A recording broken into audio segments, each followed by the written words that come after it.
زمین میں اکڑ کر نہ چلو، بے شک اللہ کسی اترانے والے، فخر کرنے والے کو پسند نہیں کرتا۔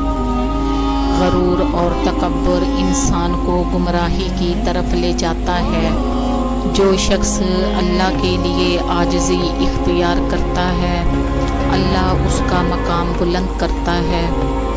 تم لوگوں کو ان کی چیزیں کم نہ دیا کرو اور زمین میں فساد نہ پھیلاؤ۔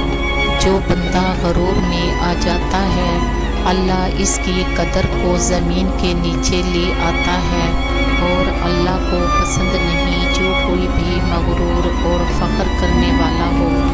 قیامت کے دن سب سے زیادہ ذلیل اور حقیر وہ ہوگا جو تکبر کی حالت میں زندگی بسر کرتا ہے۔